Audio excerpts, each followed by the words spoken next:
My name's Casey Wilson, and I'm an actress and writer, and I'm gonna tell you about a sketch called Monster Daughter that my father wrote for me to perform on SNL. And hint, I am the monster daughter.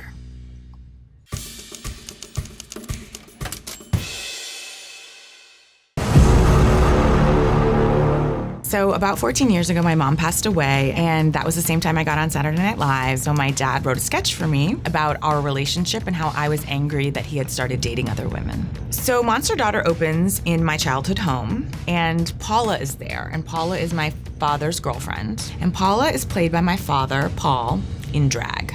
My dad describes Paula as a sweet librarian type.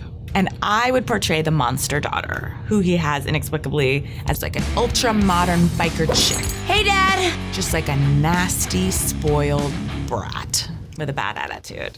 Casey, your father gave me a key. I hope you don't mind. I'm a very good friend of your father's. That's my impression of my father doing Paula in drag. Casey says, what do you mean, friend? I'm not sure he needs one. Your father's been very lonely, sweetie. And we have been enjoying each other's company. God, he's a good Scrabble player. Jesus Christ, he's good. Oh my God. I'm just thinking about it for 1 second. What? He sucks at Scrabble. His idea of a big word is. And she puts her finger on Paula's nose and says, P-I-G.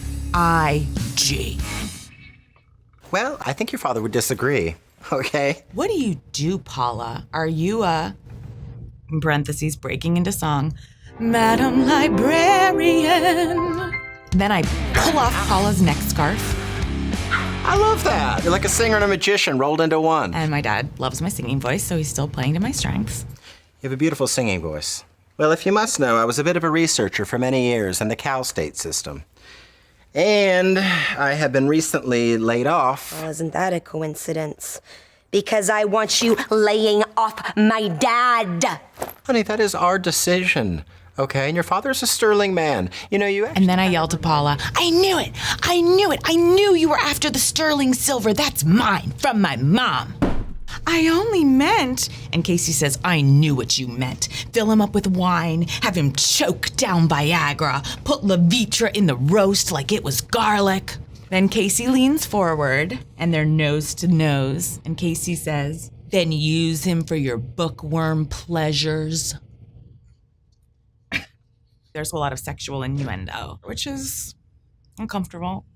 We are a mature couple who respects... Casey cuts Paula off and says, He tells me what you say to him at night. Then she goes around the couch. No, he didn't, sweetie. And Casey takes the painting off the wall without Paula seeing it. And Casey says, stage whisper, Oh! Now this is going to hurt a little.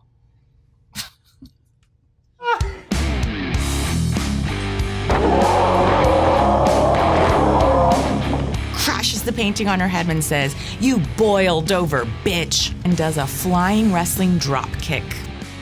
Who knows what that is? And then Paula says, ouch, my breasts. Then Paula crawls across the floor and says, you're a monster daughter. Keep the sterling silver. You're not my mom.